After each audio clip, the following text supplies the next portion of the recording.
Hey guys, Sithis here. For centuries, people have long debated how economies should be organized. Should millions of individuals make their own choices, as in a market economy, or should a central authority direct everything from the top? While central planning may sound noble in theory, it runs into a major obstacle: the economic calculation problem, or the ECP.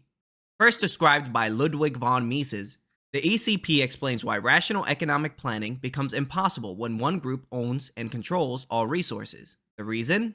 Without real market prices, decision makers can't tell what's valuable, what's scarce, or what people actually want. This video will break down the ECP in simple terms. It explains the arguments made by Austrian economists, critiques the proposed fixes from socialist planners, and shows why even modern tools like AI and supercomputers can't solve the problem. So what is the economic calculation problem? Imagine a central planner takes over the entire economy. They control all land, factories, machines, and raw materials. Their job is to decide what to produce, how to produce it, who gets what. But how do they make those decisions? In a market economy, millions of people trade voluntarily. Prices emerge based on supply and demand. If a resource becomes scarce, its price rises, encouraging people to conserve it or find alternatives. If no one wants a product, its price drops, and less of it gets made. Prices act as signals that coordinate economic activity. But when everything's centrally controlled, there's no market exchanges, so no prices. Without prices, planners have no way to know which resources are more valuable, which production methods are most efficient, which goods are most needed. As Mises put it, without economic calculation, all production by a central authority is groping in the dark. It's like trying to build a house without knowing the cost of wood, bricks, nails, or labor. You don't know what you're wasting or whether anyone even wants the house. That's the heart of the ECP. Mises argued that central planning removes the very tools needed to make rational decisions. Market prices arise from voluntary exchanges between property owners. These trades reveal real preferences and trade-offs. But in a centrally planned economy, one group owns everything, so there are no trades, no prices, and no way to compare alternatives. Without this, planners can't evaluate costs or benefits. As Mises said, where there is no free market, there is no pricing mechanism. Without a pricing mechanism, there is no economic calculation. Imagine planners needing to choose between building a bridge or a tunnel. Both require materials and labor. Without prices, they can't know which option uses resources more wisely. They may build both or the wrong one, wasting time and materials. In a system with no prices, planners are always guessing. Mises summed it up like this: the choice is not between a planned and an unplanned economy, it is between a planned economy by one authority or the coordinated plans of millions of individuals through the price system. Friedrich Hayek, a student of Mises, added another important point. He said, it's not just about prices, it's also about knowledge. The information needed to run an economy is scattered across millions of individuals. No central planner can gather it all. Everyone, from workers to shopkeepers, knows something unique: local conditions, customer needs, or the availability of materials. Markets use prices to share that knowledge. As Hayek put it, the price system is a mechanism for communicating information. Only through it is it possible to transmute what is relevant to production decisions. In a free market, a shortage of lumber leads to higher prices. That signals builders to use less wood, suppliers to send more, and innovators to find alternatives. In a planned system, it might take months to notice the shortage, if they ever do. Even the best computers can't collect or process the subtle, local, and ever-changing knowledge that the market handles naturally. In a market, businesses compete to improve products and earn profits. Under central planning, there's no competition, no ownership, and no reward for innovation. Murray Rothbard wrote, "Socialism destroys the market for ideas, just as it destroys the market for goods. Innovation dies where incentives are absent. If an engineer has a great idea, they can act on it in a free market. In a planned system, they need permission, and the idea may never see the light of day. In a market, profits reward success, and losses punish waste. In central planning, people often have no reason to work efficiently or serve customers better." Rothbard again, "Only private property can link effort to reward and mistake to cost." Supporters of central planning have tried using simulated markets, equations, or computers to solve the ECP. This is known as market socialism or simulation planning. Oscar Lange, a socialist economist, acknowledged Mises' critique but argued that a planning board could set prices based on supply and demand data. He believed this could replicate the market's efficiency. Lang said, "Let us suppose that a central planning board is instructed to fix prices in such a way that demand equals supply. It will have solved the problem of economic calculation." But Austrian economists rejected this. They argued, simulated prices aren't real, they're just guesses. Pure fiction. There's no competition to reveal better ways to use the resources. There's no profit and loss feedback to guide decisions. Mises responded, "These reformers want to reap the benefits of the market while abolishing the market itself."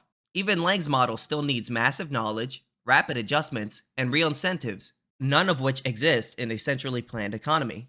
Fake prices create fake signals, which lead to poor decisions, waste, and shortages.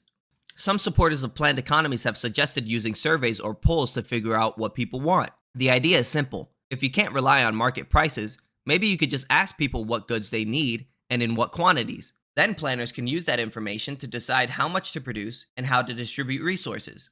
On the surface, this sounds democratic. Why not let people vote on what the economy should produce? Otto Neurath, an Austrian socialist and planner, supported this idea. He believed that society could plan production directly, without relying on money, prices, or markets. Instead, people would communicate their needs through democratic processes, and planners would organize the economy based on physical quantities of goods and services. He wrote, "In a planned economy, the household says what it needs, the industrial plant says what it can produce, and the administrative body decides what should be done, according to a calculus in kind." In other words, Neurath imagined an economy where choices were made through communication, not competition. But Austrian economists argue this method can't replace real prices for a few key reasons. People don't know the trade-offs. When you answer a survey, you're not thinking about what it costs to produce something. You're just saying what you like. But in a real economy, every choice has a cost. Choosing more of one thing means having less of something else. Surveys ignore these trade-offs. Surveys don't reveal intensity of demand. Two people might both say they want a pair of shoes, but maybe one person is willing to pay a lot and the other one only wants them if they're free. Markets sort that out. Surveys can't. Preferences change all the time. Markets update quickly based on supply, demand, and new information. Surveys take time, and by the time planners act on the data, people might want something else. As Friedrich Hayek said, "The knowledge of circumstances of which we must make use never exists in concentrated or integrated form, but solely as the dispersed bits of incomplete and frequently contradicting knowledge." No profit and loss feedback. In markets, if a business makes a bad decision, it loses money. That signals it to stop. If it succeeds, it earns a profit and grows. Surveys don't provide that kind of feedback. You might end up with a warehouse full of goods nobody really wants, just because they checked a box on a form.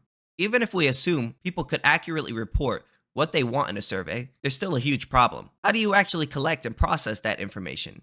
In a modern economy, there are millions of different goods and services, not to mention variations in size, quality, brand, and location. Every person has different preferences, and those preferences change constantly. To plan production without prices, planners would have to ask, what do you want? How much of it do you want? When do you want it?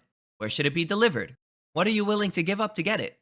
Now imagine trying to collect that data from millions of households every week, or even every day. It would be a massive, never-ending task. Even socialist thinkers like Leon Trotsky admitted how difficult this would be. He wrote, "The innumerable living participants in the economy send out their demands in millions of voices. To reduce them to a common denominator, to check and compare them, to establish proportions, to draw up a plan is a colossal task." In other words, surveys wouldn't just be hard, they'd be a bureaucratic nightmare. Some argue that modern technology like AI and data analytics can fix the ECP, but the problem goes deeper than raw computing power. Computers can only process the data they're given. In a planned economy, the data lacks the signals real prices provide. There's no way to tell whether inputs reflect true demand, scarcity, or opportunity. Economic choices also involve risk, value, and human judgment, things algorithms can't fully grasp. Even if it were somehow possible to gather every preference, resource, and constraint in the economy in real time, the amount of computing power needed to plan and coordinate production would be beyond anything we have today or might ever have. You'd need to calculate the best use of every import, steel, labor, time, land, the best transport routes for every good, the most efficient way to schedule and allocate every task, machine, and worker. All of this while conditions are constantly changing. It's not just hard, it's mathematically impossible. Mises explained that the market doesn't solve these problems all at once. Instead, it lets individuals work through them gradually through real time decisions, competition, and price feedback. Central planners would need to solve them upfront for everyone, every day. Even the fastest AI would be trying to replicate the entire process of human cooperation and innovation, which the market already handles in a distributed, efficient way. No matter how advanced, technology can't replace the decentralized knowledge and incentives of real markets. So, why does the ECP still matter? The ECP isn't just about old style socialism, it applies to any system where decisions are made without real markets. Even big corporations that plan internally still rely on external market prices to make smart decisions. As Mises warned, it is absurd to entrust to planning all those things which depend on the delicate and changeable balancing of millions of individual desires, valuations, and acts. The economic calculation problem teaches us why full central planning can never succeed, not because planners are bad, but because they lack the information, tools, and incentives to make good decisions. Key lessons include: prices are information, not just numbers. Private ownership and competition drive discovery. Knowledge is decentralized and can't be fully gathered. Technology can't replace the market's discovery process. In short, central planning removes the very mechanisms that make an economy work. Mises, Hayek, and Rothbard all reach the same conclusion: pure socialism is impossible.